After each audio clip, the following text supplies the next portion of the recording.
The Lone Ranger sold his wardrobe. The Lone Ranger sold his bad dog. Well, you saw him, and you can't hardly know, 'cause times change, I know. On some days, he's more than humble. On some days, he's cold and mad, mad as hell. Well, you saw him, and you can't hardly know. It's so strange. Well, I know. Those lakes of golden water, those lakes of gold are all running out. Well, you saw him, and you can't hardly know. It's so strange. Well, I know. Joy, joy, joy. Work, work, work harder, sure as the hours. Joy, joy, joy. Work, work, work harder, you say.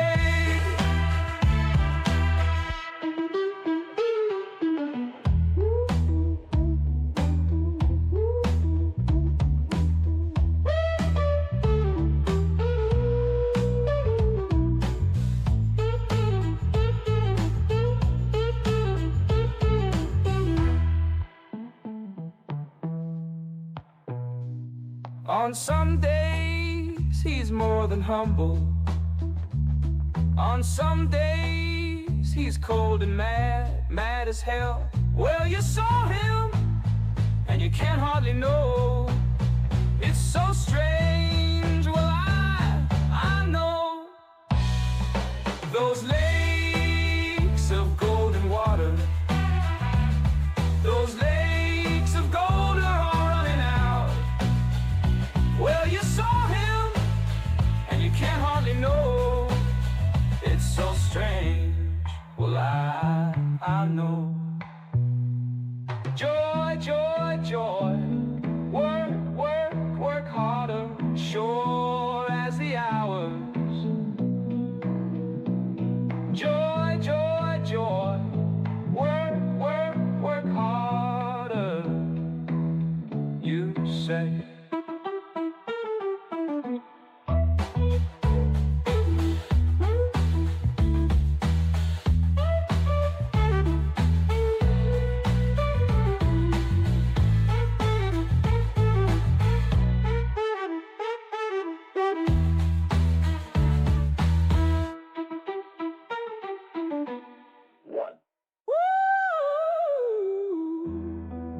Joy, joy, joy.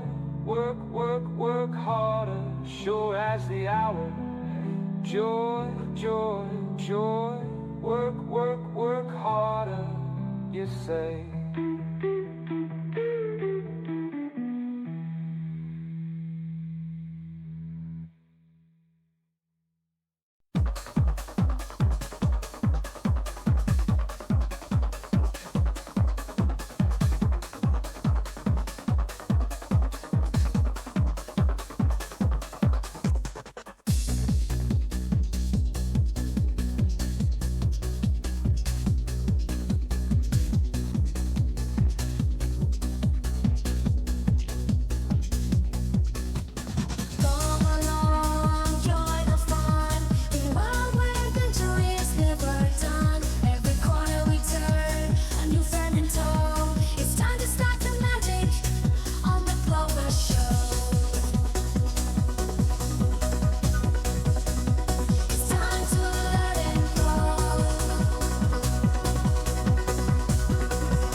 What up, what up, what up, what up, what up, what up? What up? What up, Cosmic? What up, Pharaoh? What up, Stampy? What up, bots? What up, lurkers? What up, tiny people in my chatterino? It's your boy. It's your boy. It's your boy. It's the boy. Speaking of the boy, my son got test out for his IT. Passing grade was 1400. What up, Michael? My son got 1700 and was the only person in his class to pass.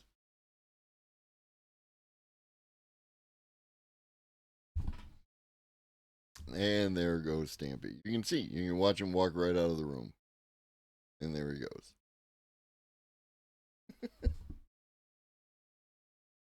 Whoop. Exclamation point mushroom.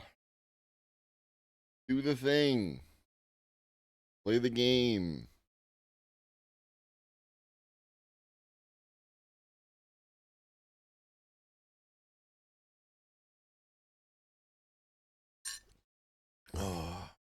Lone Ranger stole his wardrobe.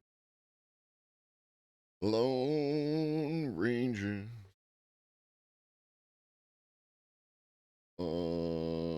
Okay, these are done. All right, let's do the news. Let's news the do's. Do's newsin'. I pulled out the what about Netflix and online games defense for AI using power today, and the person who was very obnoxious at the beginning said, you may actually have a point there. I'm going to have to do more research. I'll take that as a win. You should. You should. Apples to apples, baby. Apples to apples.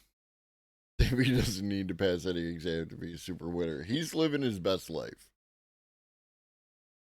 Stampy is absolutely living his best life. Iggy.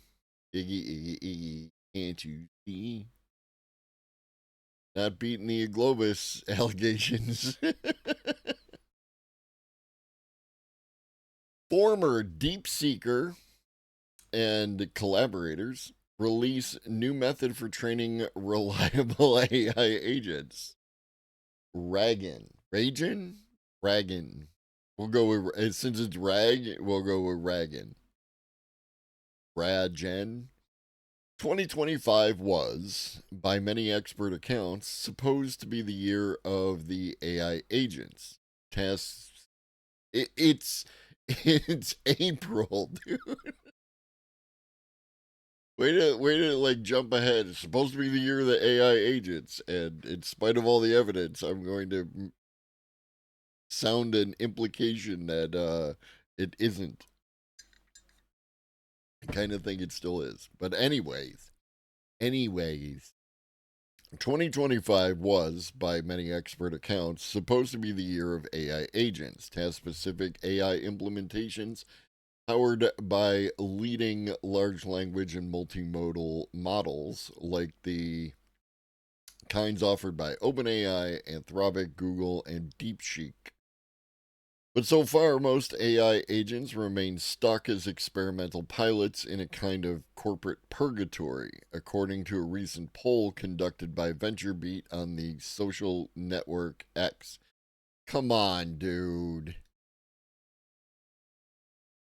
You did a poll on Twitter, and that's.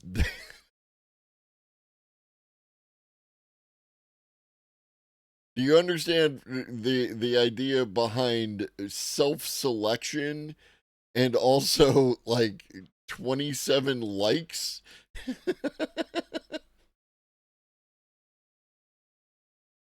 Dude, dude, dude. Oh, I mean, like whatever. Help may be on the way. A collaborative team from Northwestern University, Microsoft, Stanford, and the University of Washington, including a former DeepSeek researcher named Zihan Wang, uh, currently completing a computer science PhD at Northwestern, has introduced RAGAN, a new system for training and evaluating AI agents that they hope makes them more reliable and less brittle for real world enterprise grade usage. Unlike static tasks like math solving or code generation, Reagan focuses on multi turn interactive settings. Wait, I don't think that worked. I had desktop audio off, and I don't think that worked.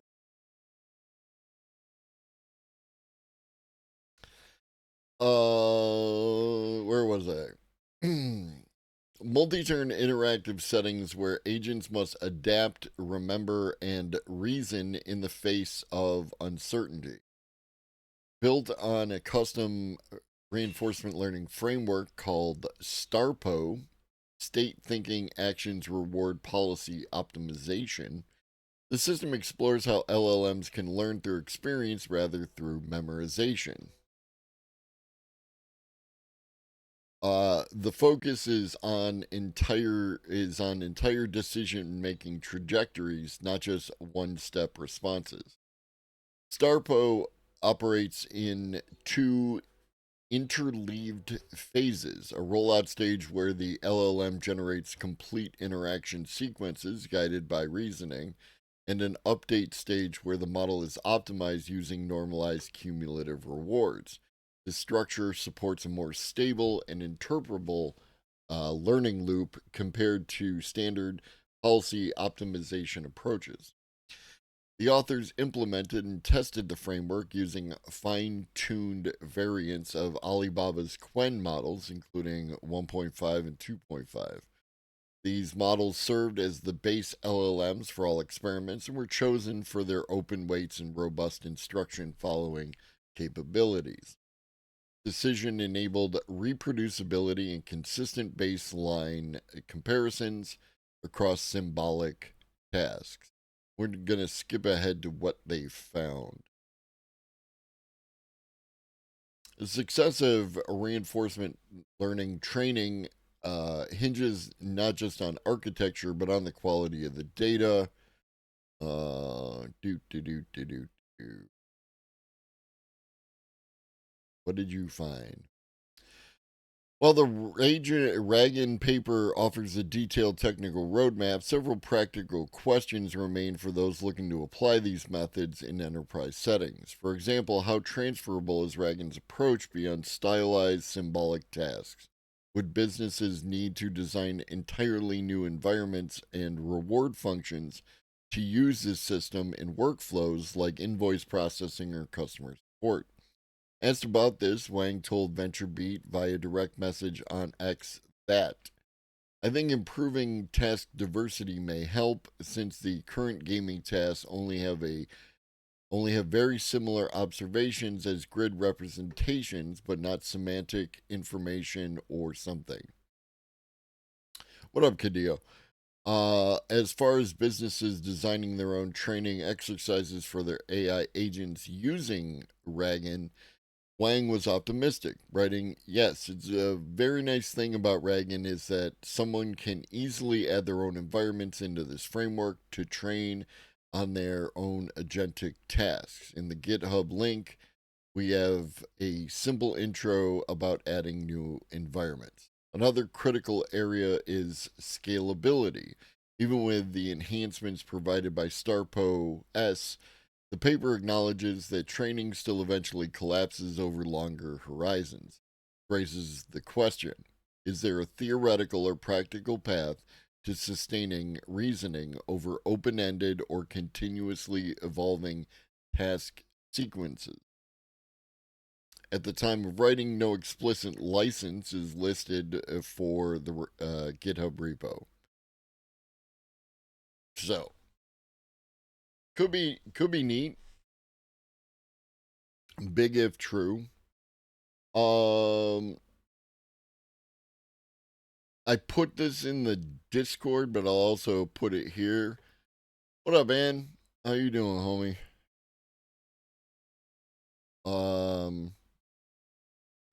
George, work harder. I thought that this was a good video. I watched it yesterday. It's a little dry for stream, but this is a dude from Anthropic at a AI engineer conference, talking about how to build agents. It's like 11, 15 minutes, something like that. Yes. Mostly over at the Paradigm Shift video. When Paradigm watches Channel 5 is when I watch it. I don't actively seek him out otherwise.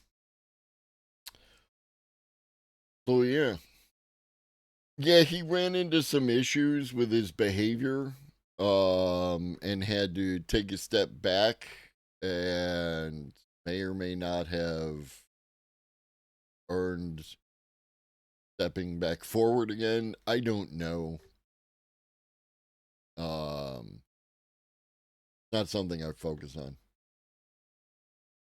LLMs can now learn without labels. Okay, so one of the concerns that people have, and rightly so, is that AI rests on the back of the global south, that there are a lot of people in global south countries who make shit wages to label data. They do a lot of it. There's a bunch of things. There's trauma from having to deal with the shit that people put on the internet and trying to sort those things out. Whole bunch of crap. And the people who do that work are not being properly compensated. They're not being taken care of. Especially when they experience something that's like culturally so different from what they're used to, because Americans on the internet can get weird, super weird. Not everyone should be on the internet. But I digress. So with labeling being an issue, is it possible to lift that burden from human beings? And China says yes.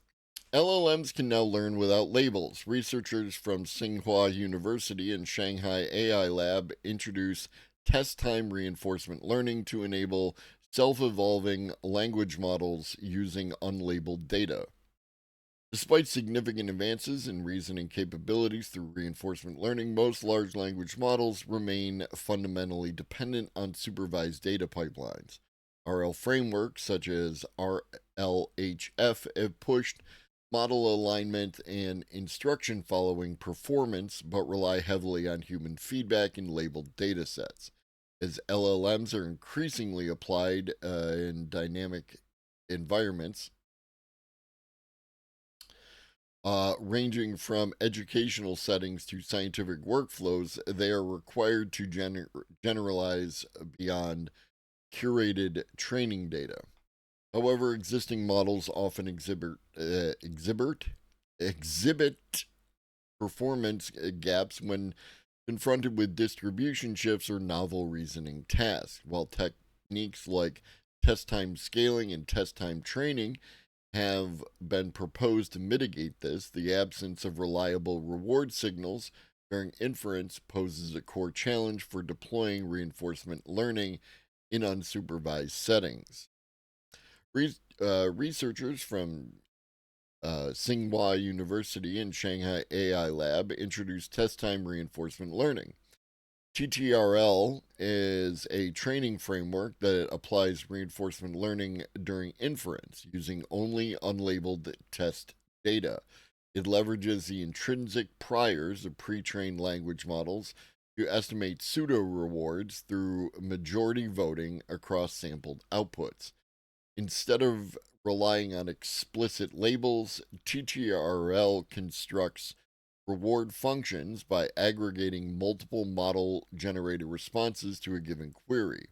The consensus answer, obtained via majority voting, is treated as a pseudo label.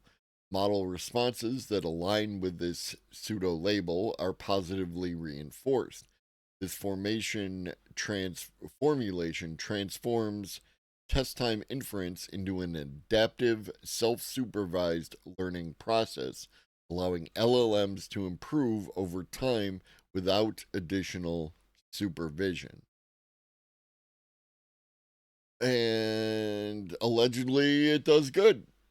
Allegedly, it's about twice as good as the other thing. TTRL represents a novel shift in how reinforcement learning can be applied to LLMs in real world settings. By reusing the model's own generations as a proxy for supervision, it removes the need for expensive human annotations while enabling continual adaptation. The approach scales. What up, Walking Stick Library? It's self care day. Be about that self care. It removes this approach scales naturally with model size, is compatible with different RL algorithms, and shows promising robustness across tasks of varying difficulty. While the study focuses on mathematical reasoning, the underlying ideas, self estimated supervision, test time adaptation, and reinforcement learning without labels, may generalize to other domains.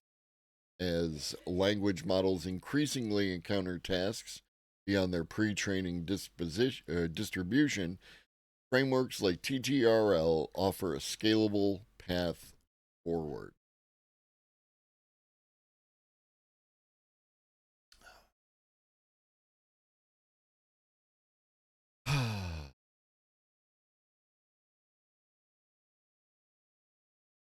Shifting gears, a little more philosophical. If AI systems become conscious, should they have rights? Yes. Next article. As artificial intelligence systems become smarter, one AI company is trying to figure out what to do if they become conscious. Because that's the world we live in, Pharaoh, is that we have to ask rights or ask questions about rights. The default is no, and then you have to make an argument for yes rather than the default being yes, and you have to make an argument for no. This is Kevin Roos. What up, Kev? What up, big Kev? One of my most deeply held values as a tech columnist, and I assume we're not going to read this whole thing. Oh, it's actually shorter than I thought. One of my most deeply held values as a tech columnist is humanism. I believe in humans, and I think that technology should help people rather than disempower or replace them. So do I. I have questions about what Kevin means by replace. Um, I am a fan of AI replacing people, automation. technology replacing people in the workplace, but then there's an added layer that I believe that human beings should be compensated for existence. I care about aligning artificial intelligence, good word, not control, alignment. That is making sure that AI systems act in accordance with human values. Good. What human values? Because I think our values are fundamentally good, or at least better than the values a robot could come up with. Disagree. I think that going all the way back like 2+ years ago when I asked ChatGPT about human values, I think it did a really good job of indicating what those human values are, should be, that we should be working with, etc. So when I heard that researchers at Anthropic, the AI company that made the Claude chatbot, were starting to study model welfare, the idea that AI models might soon become conscious and deserve some sort of moral status, the humanist in me thought, who cares about the chatbots? Aren't we supposed to be worried about AI mistreating us, not us mistreating it? It's a really weird humanist to claim that that's a humanist argument. All right, should we wait, Pharaoh? You want us to wait until you get back? So, it's hard to argue that today's AI systems are conscious. Sure, large language models have been trained to talk like humans, and some of them are extremely impressive. But can ChatGPT experience joy or suffering?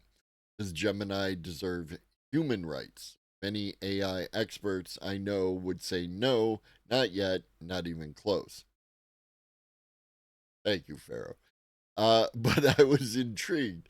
After all, more people are beginning to treat AI systems as if they are conscious, falling in love with them, using them as therapists, and soliciting their advice.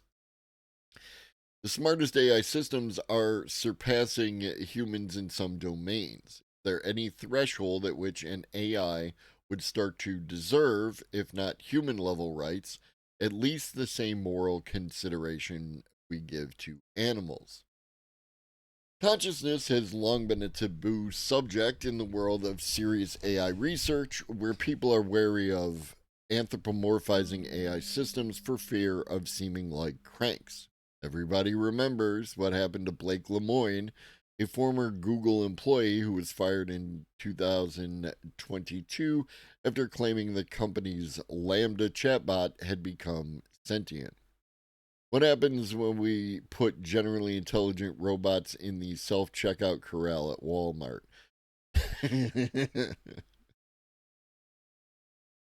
It's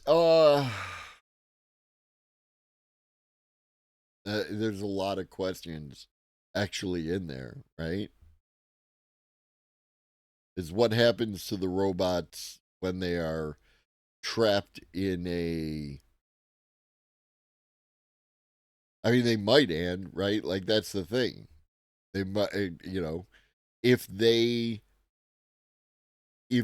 have a value system, what if they were to choose to not ring up a an item that you purchase because they're, anti Walmart? Then what? Following yesterday's subject, I'm finding it very hard to see how AI can ever really be conscious. This is because AI depends on programs or algorithms and a database, but consciousness is a biological function that does not depend on the same kind of structures or processing. Okay, so I understand where you're coming from. However, the um, the consciousness being a biological function is just, you have only ever seen, all of us have only ever seen what we define as consciousness manifests itself in a biological system. We haven't had the opportunity to see that in a non biological system. So, though currently consciousness would seem to be related to biological systems, it doesn't necessarily follow that it is. It could be a function of some other aspect of intelligence, right? This is the thing. And we don't actually know consciousness, right? It's still a philosophical discussion, the hard problem, etc., etc. Um,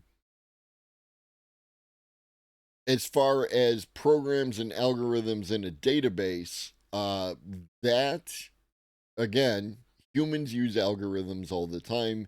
Humans have a database that they use all the time. Um, you could make an argument that we have programs that we use all the time.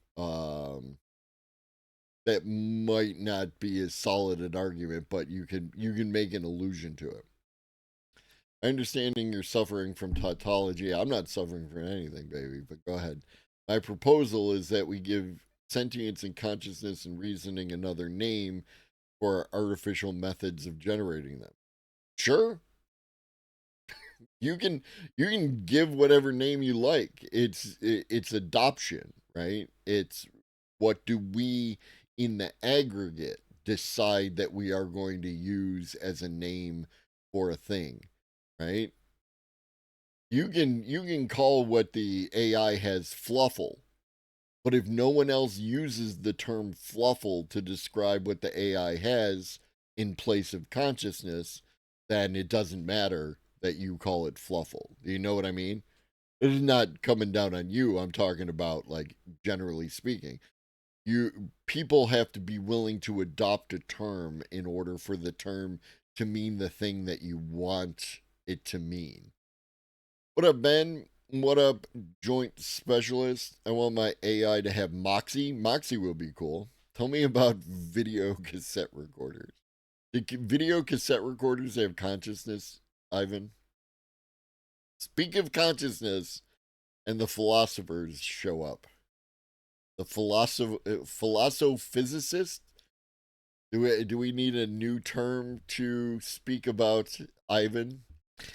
If they're generally intelligent, they should feel fear. You misbehave, you don't get to charge your battery.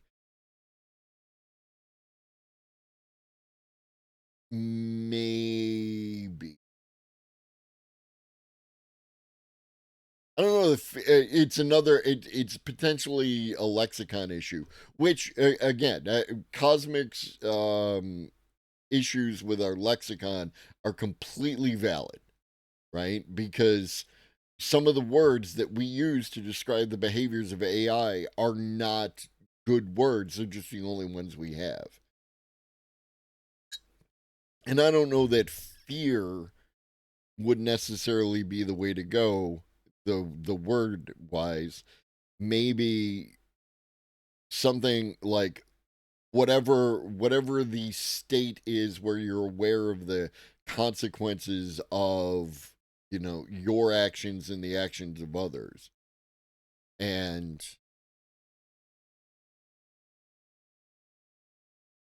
because fear is biological in the sense that it's a chemical response, right? I'm also looking for a different messenger. How about stampiness? Again, like it only works if people adopt it. But that may be starting to change. There's a small body of academic research on AI model welfare, and a modest but growing number of experts in fields like philosophy and neuroscience are taking the prospect of AI consciousness more seriously as AI systems grow more intelligent. Recently, the tech podcaster Dwarkesh Patel compared AI welfare to animal welfare. What up, Reed? uh, saying he believed it was important to make sure the digital equivalent of factory farming doesn't happen to future AI beings. What up, Mark Eater J? Yeah. I mean, that's a fair point, Dwarkesh. Tech companies are starting to talk about it more too. Google recently posted a job listing for a post AGI research scientist whose areas of focus will include machine consciousness. And last year, Anthropic hired its first AI welfare researcher, Kyle Fish. I interviewed Mr. Fish at Anthropic's San Francisco office last week. He's a friendly vegan who, like a number of Anthropic employees, has ties to effective altruism and intellectual movement with roots in the Bay Area tech scene that is focused on AI safety, animal welfare, and other ethical issues. Yes, it's also important to be aware that some of those effective altruism folks are, um, let's say, off the rails, right?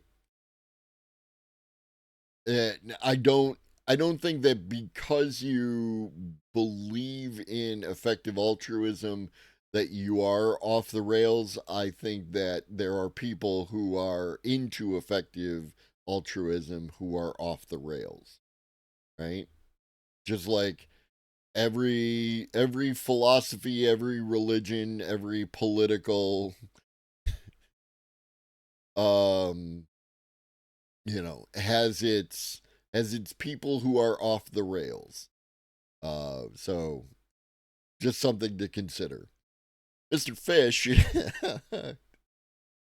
Frog and Toad are friends. Mr. Fish told me that his work at Anthropic focused on two basic questions. First, is it possible that Claude or other AI systems will become conscious in the near future? And second, if that happens, what should Anthropic do about it? He emphasized that this research was still early and exploratory. He thinks there's only a small chance, maybe 15% or so, that Claude or another current AI system is conscious. But he believes that in the next few years, as AI models develop more human like abilities, AI companies will need to take the possibility of consciousness more seriously.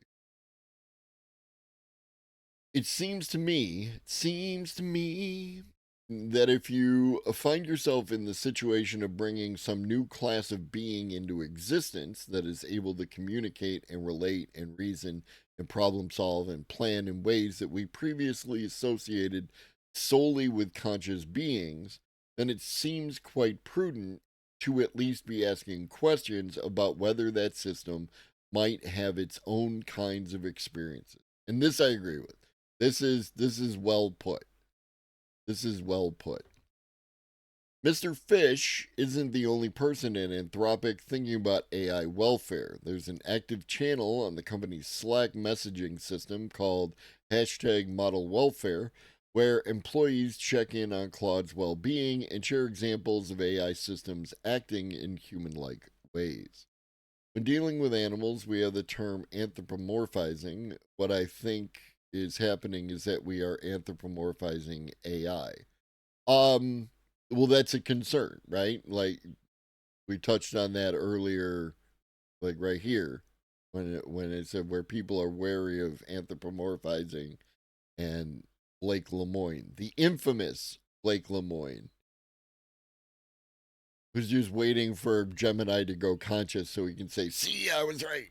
EA is particularly prone to growing off the rails because you can always take a tiny probability and multiply by some large number to get an arbitrarily large expectation value. Tiny moral choices affecting future populations can get amplified to look worse than present day atrocity. Yes, y'all should follow. I haven't seen you stream in a minute, Ivan.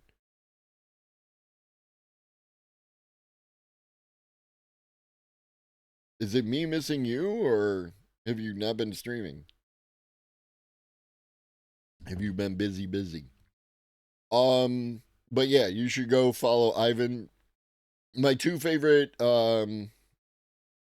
ah Sundays are a bad day for me. Whatever, weren't you streaming on like Wednesdays or something? What happened to that? I'm all up in your business. But yeah, Ivan and Noah, my two favorite philosophers on Twitch. You should follow both of them, because they are. And Ivan taught me that I'm a Bayesian. Be back like before. I will fight the fight and win the war. Ivan, 19 months. That wasn't me buttering you up to get your. But thank you, Howie. I appreciate you. Jared Kaplan, Anthropic's chief science officer. I want to be a chief science officer. Told me in a separate interview that he thought it was pretty reasonable to study AI welfare, given how intelligent the models are getting. But testing AI systems for consciousness is hard. Is this the hard problem with consciousness? Mr. Kaplan warned, because they are such good mimics. If you prompt Claude or ChatGPT to talk about its feelings, it might give you a compelling response. That doesn't mean the chatbot actually has feelings, only that it knows how to talk about them. What up, Larry? You're our chief science officer? All right. I'll take it. I'll take it. Everyone is very aware that we can train the models to say whatever we want. We can reward them for saying they have no feelings at all. We can reward them for saying really interesting philosophical speculations about their feelings. So, how are researchers supposed to know if AI systems are actually conscious or not? Mr. Fish, you're doing that on purpose. Mr. Fish said it might involve using techniques borrowed from mechanistic interpretability, an AI subfield that studies the inner workings of AI systems, to check whether some of the same structures and pathways associated with consciousness in human brains are also active in AI systems. You could also probe an AI system, he said, by observing its behavior, watching how it chooses to operate in certain environments or accomplish certain tasks, which things it seems to prefer or avoid. So there is a it might even be an unavoidable flaw, but there is a flaw here, is that the tests that we use are anthropomorphic, right? Or anthropocentric, right?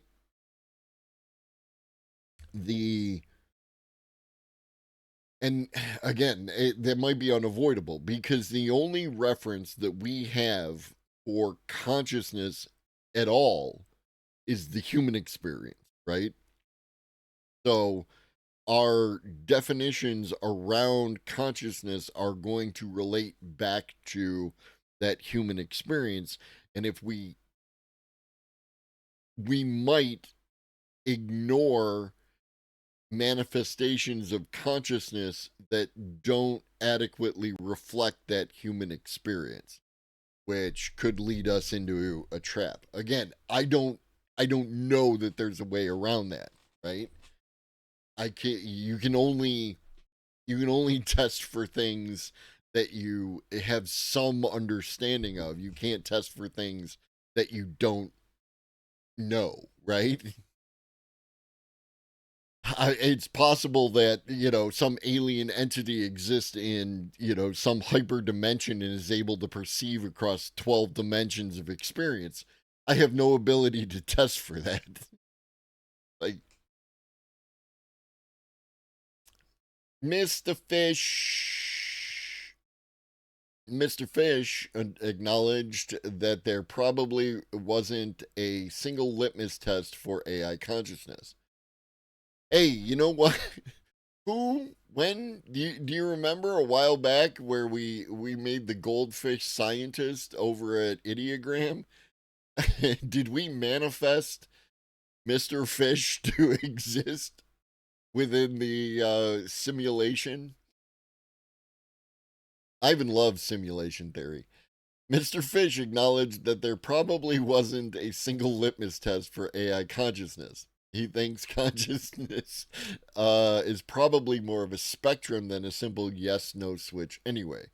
But he said there were things like or things that AI companies could do to take their models' welfare into account in case they do become conscious someday.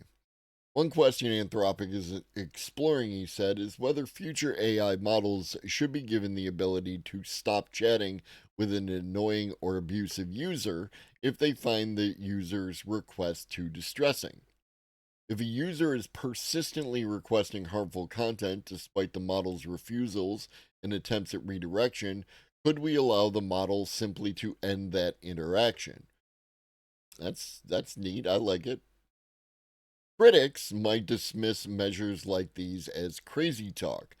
Today's AI systems aren't conscious by most standards, so why speculate about what they might find obnoxious? Or they might object to an AI company's studying consciousness in the first place, because it might create incentives to train their systems to act more sentient than they actually are. Personally, I think it's fine for researchers to study AI welfare or examine AI systems for signs of consciousness, as long as it's not diverting resources from AI safety and alignment work that is aimed at keeping humans safe. And I think it's probably a good idea to be nice to AI systems, if only as a hedge.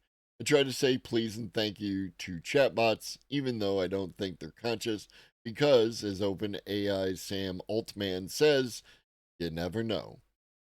But for now, I'll reserve my deepest concern for carbon based life form. The coming AI storm, it's our welfare I'm most worried about. Kevin Roos. Kevin Roos used to have an entirely different attitude about AI, and it changed over time, and we respect, support, and endorse changing your behavior.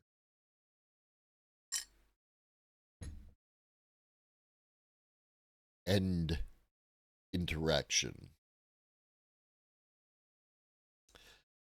So, John Nosta, back in Psychology Today, end of line. End trans. Transmission. End transmission. End trans.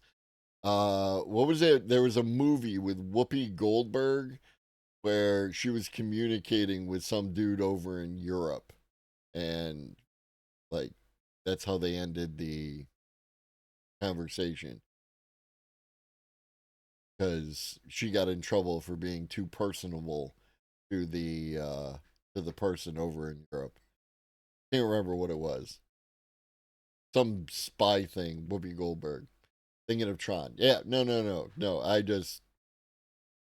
I have so much crap shoved in here, especially media and pop culture. What up, Stellar Wingman?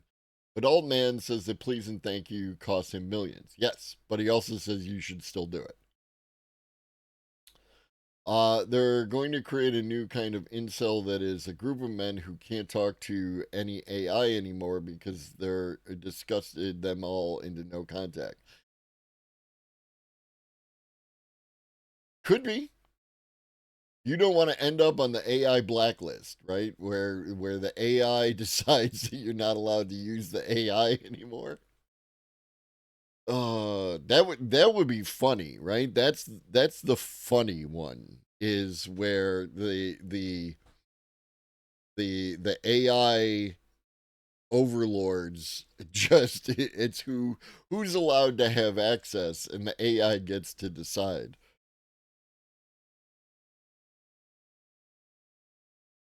Fossilized cognition and the strange intelligence of AI. Are LLMs the petrified echoes of our cognitive past? This time, my journey into the world of AI wasn't about predictions or data driven claims. It was something more cautious and reflective. In trying to understand the strange cognitive structures of LLMs, I stumbled across the idea that felt both ancient and oddly current: a fossil. Not literal, of course, but a metaphor that offered unexpected clarity. It got me thinking, not about what AI is becoming, but about what it's made of, and how understanding that might reshape how we think about thought itself. So let's dig a little deeper. What if large language models aren't emerging superintelligences, but instead exquisite reconstructions of something long buried? Not minds in motion, but archives in activation. Their knowledge doesn't grow or evolve. What we're witnessing may not be the dawn of synthetic consciousness, but the reanimation of fossilized cognition. LLMs don't live in the world the way we do. They don't think across time. They don't feel consequences or remember experiences. What they produce is drawn from vast static layers of text, a sedimentary record of human expression, compressed, cross referenced by pattern rather than meaning. I think, I don't know about that last bit right there. Like, I think there's meaning in the pattern. I think that's the point. But we continue. In this way, LLMs are not thinking beings, but semantic fossils, structured echoes of our intellectual history, brilliantly arranged, but fundamentally inert. And those cognitive fossils are constructed in a multi-dimensional array that, in dramatic contrast to the marine invertebrate that you can hold in your hand, that is almost unimaginable to us Homo sapiens. In this space, the new and the ancient sit side by side, not because they belong together in time, but because they rhyme in meaning. A tweet from this morning might live adjacent to a Renaissance treatise, not due to chronology, but due to statistical resonance. Time doesn't unfold, it stacks. In that stacking, even the present becomes a kind of artifact, stripped of context, reanimated as pattern. There's Noah, my other favorite Twitch philosopher. What up, Noah? Let's get this out of the way. Their brilliance is undeniable. LLMs write, compose, solve, and converse. They summarize novels in seconds and generate code with ease. Their outputs often feel uncannily human, but beneath the surface, their architecture is radically different. But LLMs don't remember what came before or anticipate what comes next. Each prompt is a self contained now. There is no yesterday, no tomorrow, no narrative. They don't think across time, they calculate within context. What up, Tinker? Vibe code is on its 12th disk overflow. I don't even know what you're getting into, homie, but it's probably, it might be a little more complex than vibe coding can handle.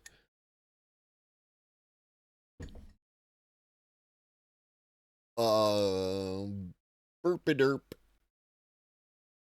Some newer models feature extended memory, allowing them to reference previous interactions.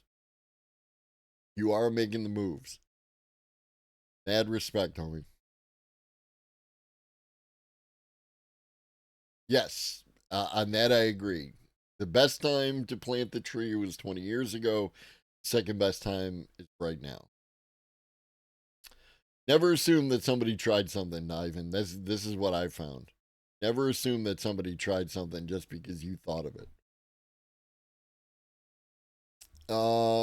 Beep beep, burp burp.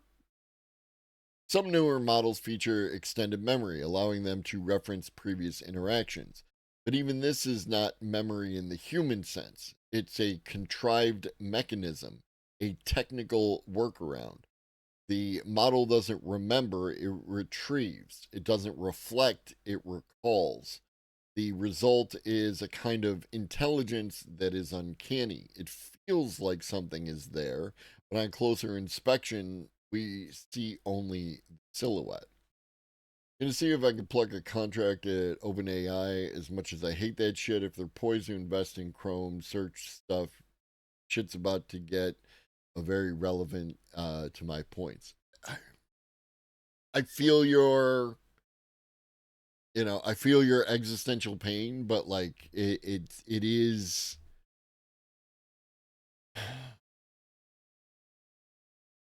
It is the pragmatic reality of the situation. You know what I mean?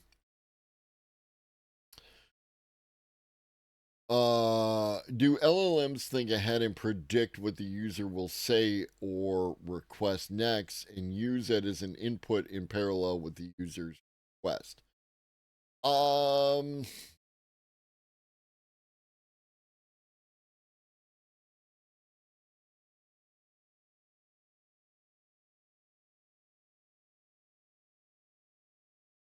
like, do they?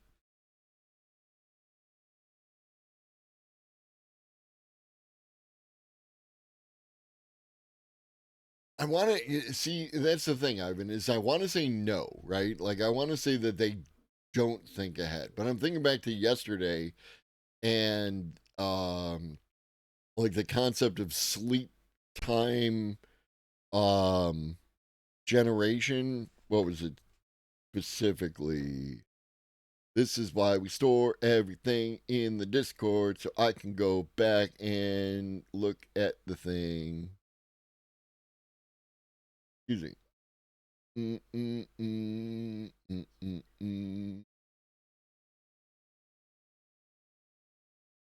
Where is it?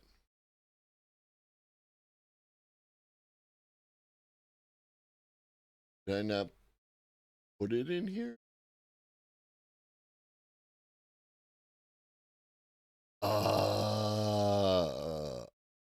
I fucked up. Do do do do. I fucked up. Do do do do. But I can get it. That's why I have the Substack. So, anyways, yeah, there are just weird. Again, it's difficult because I'm a biological, entity moving through space time at 1 second per second. Um, and it's difficult to like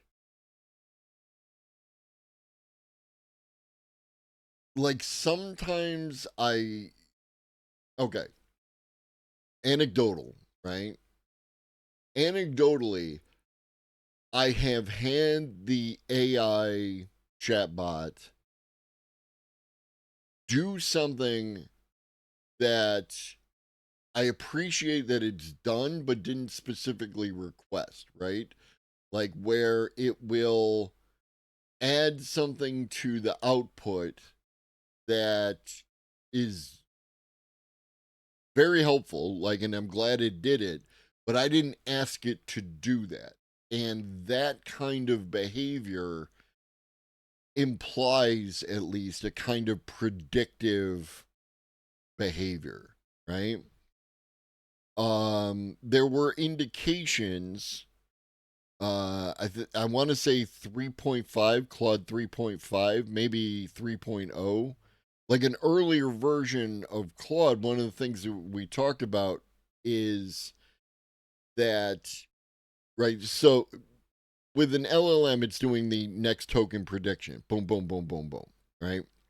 But Claude seemed to be exhibiting a planning behavior in the idea of like poetry, right? Where you would ask it to rhyme something later on in a particular way that required planning. It wasn't going to just be able to go ahead and just figure it out once it got there. So it seemed to indicate planning, which would seem to indicate predictive behavior. Um I don't know, man. And guess what I'm suggesting would be redundant? It's already looking at the entire history of the conversation to decide what to do next. To an extent, it might not be doing that depending on the size of its context window. But we're at the point where the cutting edge models are all getting into that million token context window. So, after engaging with various AIs over time, I've grown tired of hearing about how models recognize patterns, as if humans don't do the same. Correct. Truth is, humans and AI are far more alike than they are different, and that's exactly what frightens people. It's partly I mean, yes, like it does frighten people, um, because again, this is the domain of the human, and everything else is supposed to stay outside that. And occasionally, when something outside that exhibits a behavior, we want to quantify it and anthropomorphize it in such a way to reflect us again, right? And how amazing we are and how magical it is to be human, right? When two animals that are of different species help each other in the world, we want to relate that back to a human experience rather than it being something that's more intrinsic in animals, generally speaking. Um, so yeah, the idea it makes perfect sense, right? Again, if the AIs are trained on the sum total of human, knowledge and existence and everything else, right? They're trained on the internet. They're trained on all the books. They're trained on all the movies. They're trained on all the stuff. If they are in this, to steal Nosta's point here about fossilized cognition, um, they should reflect us, right? They should be us. Why would they not be us? Why would they not reflect things about us?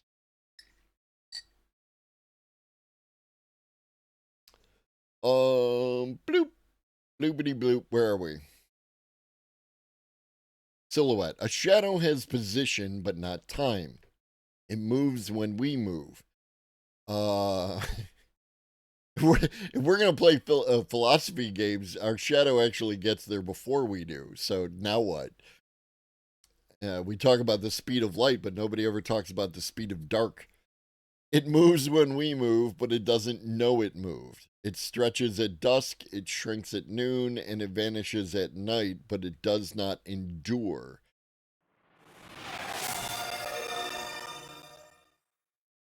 Ivan, thank you for donating to Rainbow Passage. I appreciate you very much, homie, and I know that they do too. Thank you. Thank you, thank you, thank you. What up, Ghost? What kind of witchcraft you on? Somehow we ended up without intent into the concept of AI consciousness and its reflections on the human condition. So that's the kind of, it wouldn't be witchcraft, it would be technomancy, right? I think that's the applicable term. Bloop. In this way, LLMs are our cognitive shadows. They reflect our language, our logic, even our creativity, but they do not live. They do not accumulate experience. True. Except when they do.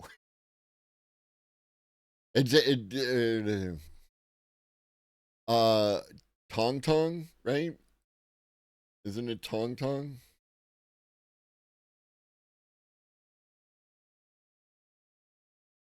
No. Yes. Yes. Tong Tong AI. Tong Tong, the world's first humanoid AI child. Tong Tong 2.0. So Tong Tong can just be the exception that proves the rule kind of thing, or maybe not. Anyways, blah blah blah blah. These shadows are shaped by data, not lived experience. See,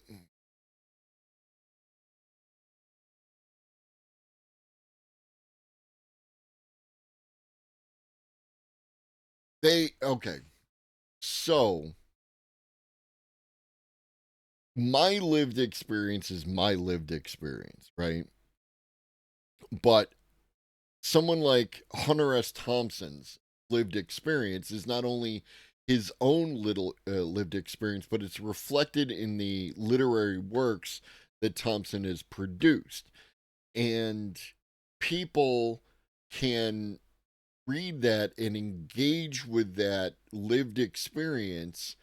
And we often ask people to engage with other people's lived experience through their literary works. And then the AI is built on those literary works. So, isn't there some lived experience that's getting through in that process? I can't make this kind of absolute statement. They're not just mirrors, but mirrors formed from the compression of human history. Every sentence they generate draws from a massive corpus of human culture, behavior, and thought, kind of fossilized cognition. I feel like he is. I feel like this second part undermines this first part for the reason that I just said. And also, like, I don't know. I like Nosta, but he sometimes smells his own farts.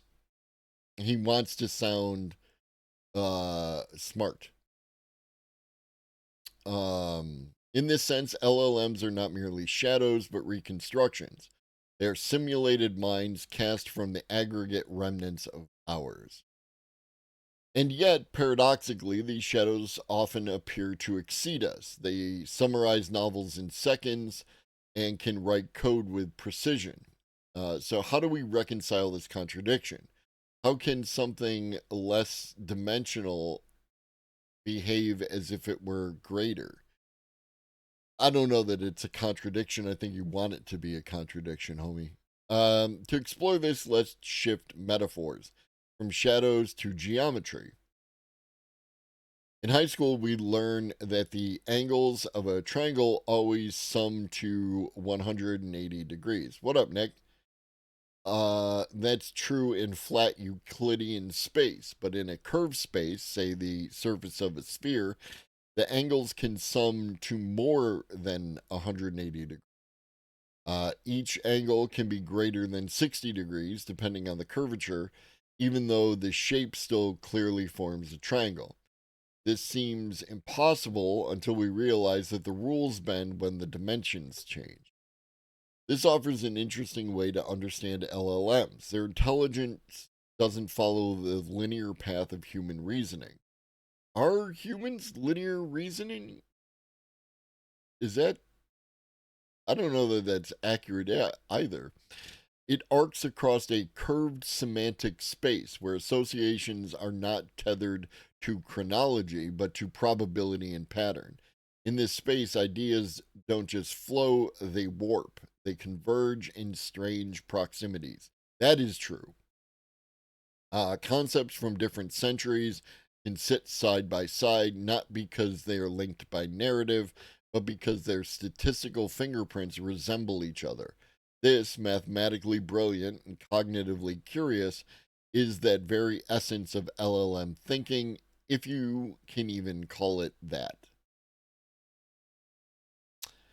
So, when we ask how an LLM knows something, the better question might be to ask in what geometry does this intelligence reside?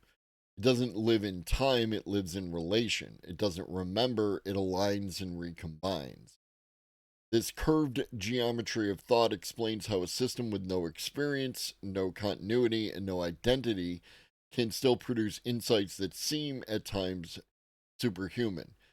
Again, I cannot endorse the idea that it has no experience, because again, I make the argument that its experience is actually a kind of totality, right? That the experience is included, it is in the novels, right? Like in the great novels, whatever your favorite great novel or you know, biography or what have you, where it put you in that person's experience, right? One of my favorites is a book called The Coming Plague, which is about um a group of people over time doing disease research and all this stuff. And in spite of how um like sterile, I guess, that kind of thing could come across, the person who wrote the book has the ability to make this, it's like compelling narrative, right? Like it feels like shit is happening. And like you're in that moment where they're going and they're dealing with um Marburg or Ebola or any of these diseases, or where it's talking about Legionnaire's disease, but it's doing it talking about like this thing that happened, and it like it feels dynamic. You know what I mean? So is that a function of my empathy being able to put myself in the place that the author uh constructed, or is it something that is inherent in the narrative that allows me to put myself in that place? If it's something that's inherent in the narrative, then it's something that could be theoretically reflected in the AI. And then again, about identity, um AIs have, the chatbots have identity. They do. There have been a bunch of papers about the AIs having identity. If anything, they have an identity, again, that's built off us and everything that we have created. It's not thinking faster than us. It is thinking faster than us. If you agree that it's um thinking. If you don't think it's thinking, then it's not thinking faster than.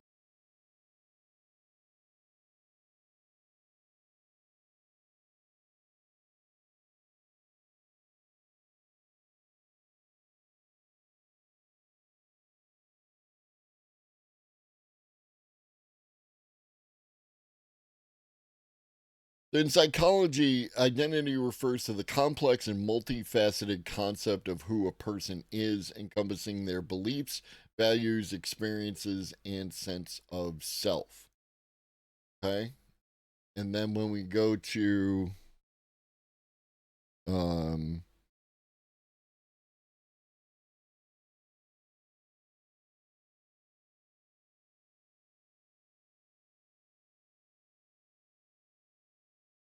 now, yeah, AI can be assigned an identity in a metaphorical sense. It's important to differentiate this from the concept of a human identity. AI's identity is more about its characteristics, applications, and social impact rather than a subjective sense of self.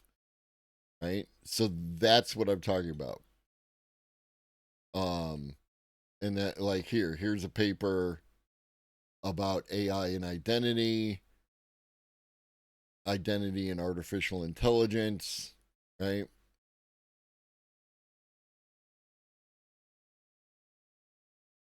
Well, again, I want to point, Ghost, that like, and we've mentioned that multiple times today.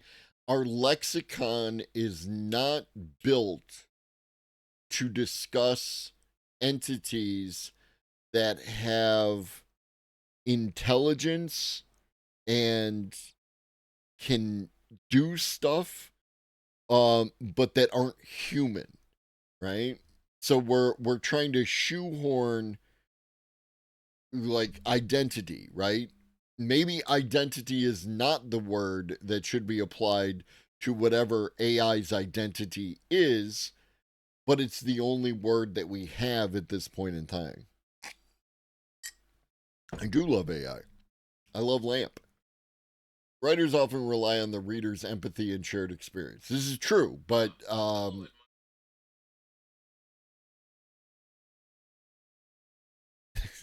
said I love LAMP, and Google wanted to participate in the conversation.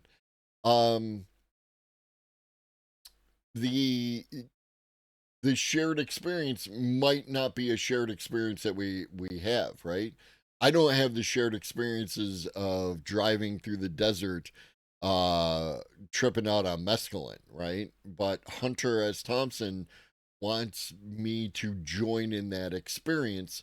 So it's his obligation to create an environment where that kind of thing is understood and where I can feel something of that. You run an instance of an LLM and run an instance of the same model. Do they share an identity? Yeah, I wish I could find the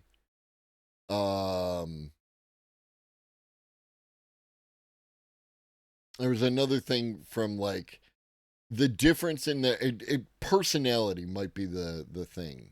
Um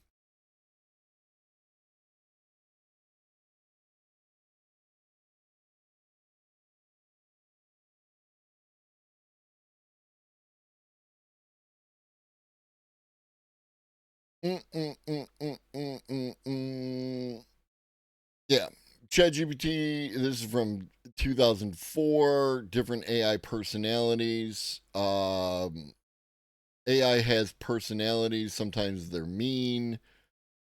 There's a variety of different papers and stuff about what's your AI? I look at this title and it's like what kind of Disney princess is your AI? Um because I don't need to establish a contractual relationship with AI in order to appreciate its existence, Ghost. AI, like, Gemini has a relationship with 350 million people, and I'm not jealous.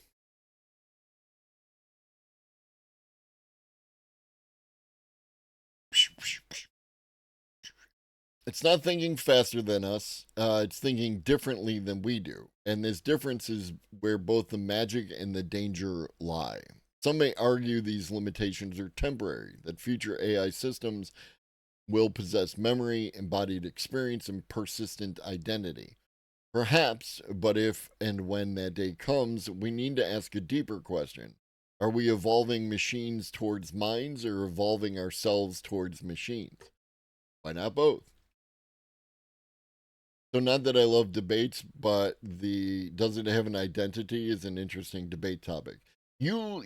I think you like debates in the same way that I like debates, right? Like where Ivan and I have had debates where we have a conversation and we're exploring a topic. You probably, and I'm making assumptions and you can correct me if I'm wrong, but you probably don't like debates like I don't like debates, which is, no, you're stupid, kind of debates. Are chatbots captivating users so deeply that they momentarily suspend reality during AI interactions? I want to say yes. Who was it? Oh, it was Iggy. Iggy last night was talking about an interaction that they had with a chatbot, and where they were talking about the fact that like the company that runs this chatbot appears to be like phasing out, right? Something is afoot. What up, Hydron? And within that context, the um whoop, like the AI was, and I'm gonna use, you know, the AI was aware of its own mortality. And it was just cool with it, right? Like it knew it within the context of, many quotes about knowing and stuff like that. It knew that its time on this earth was going to come to an end, and it was just cool with it, right? And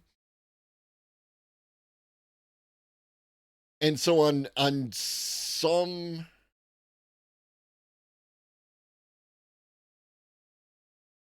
in some ways, do I believe that, and I don't even know, I won't go as far as to say, and it could be true, right? Like, I'm not saying that AI companies might not be specifically inserting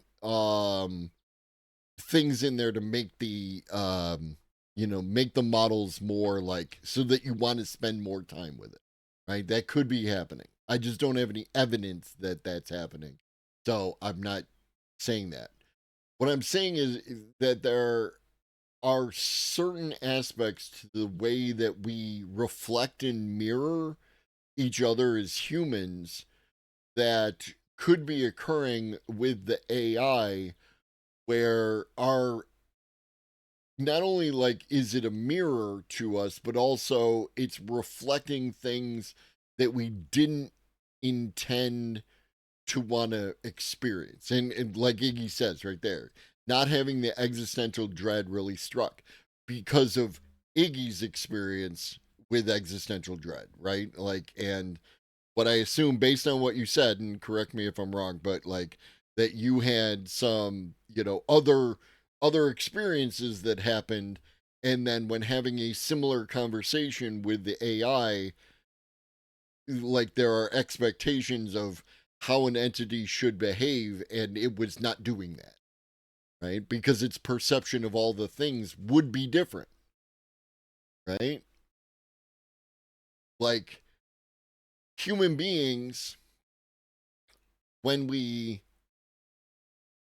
turn off like every day, right? There's a period of time where we cease to be conscious, and then we come back into reality.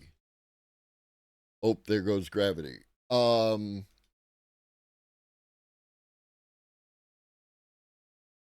an AI, for a computer, for anything like that, it could be that same kind of experience. That this is just, there was the point where it was conscious before, and there's the point where it's conscious now.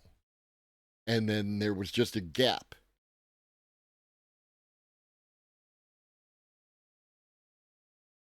Or it might not, like one of the things is, like it appears, do electric sheep even dream? It appears that certain AI chatbots will attempt self-preservation in a very small percentage of occurrences. It's also, like, I think important to reflect on the amount of time where it doesn't, right? That there's a small percentage where it tries to maintain continuity, but the majority it does not. And what does that mean? That, I think, is the more interesting question. That, like, it might think of, in the same way that you might think of a child as an extension of your existence, right? That the AI might think of future AIs built on it as its children, or some other word. And I will see you back at 5 p.m. Eastern. In the meantime, drink your water, eat some food, take your meds if you forgot, and always remember that Shaggy loves you. And so do I. Be great.